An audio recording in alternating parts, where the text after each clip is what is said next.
Bonjour à tous, je m'appelle Karamboumou Hassa Esther, étudiante à deuxième licence à la Faculté des administrations des affaires et sciences économiques à l'Université protestante au Congo.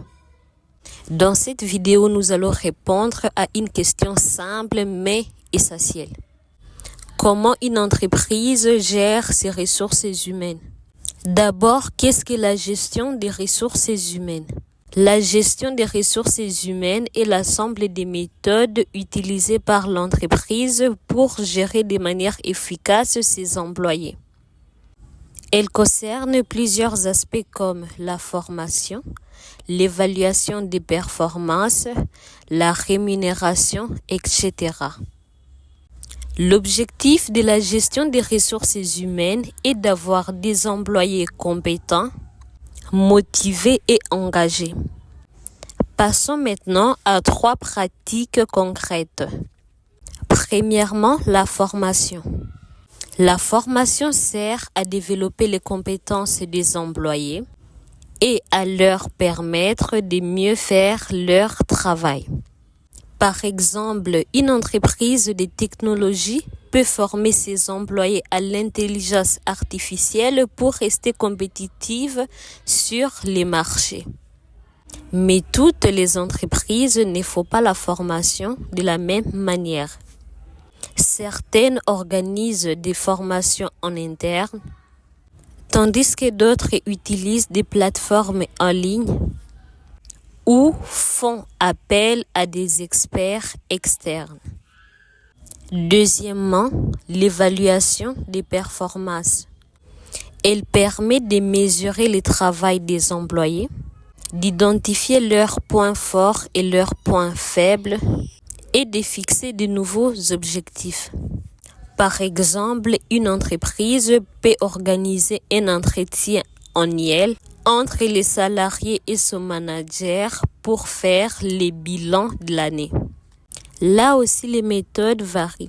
Certaines entreprises utilisent l'évaluation classique avec les managers, tandis que d'autres adoptent une évaluation à 360 degrés, avec des avis venant des collègues et des supérieurs. Troisièmement, la rémunération. La rémunération sert à payer les employés, mais aussi à les motiver à bien travailler. Par exemple, dans une entreprise commerciale, un employé peut recevoir un salaire de base plus les commissions sur ses ventes.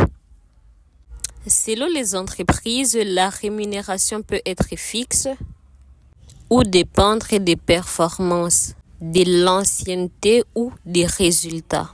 Maintenant, il est important de comprendre que la gestion des ressources humaines ne se limite pas à des tâches administratives comme la paye et les contrats.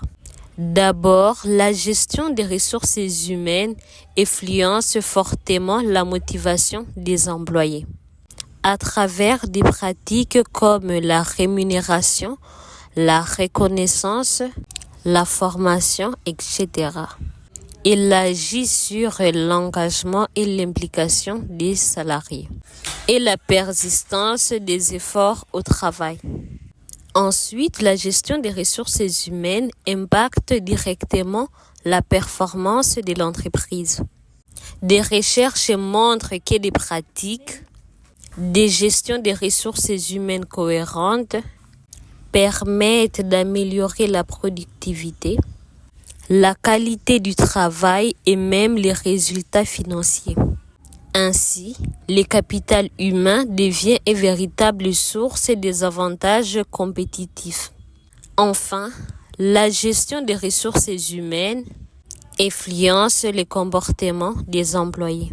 À travers les systèmes d'évaluation, les règles internes, la culture organisationnelle, elle oriente les attitudes.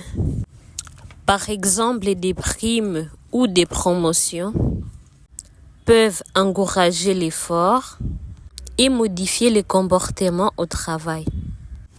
Pour conclure, la gestion des ressources humaines est essentielle pour le bon fonctionnement de l'entreprise.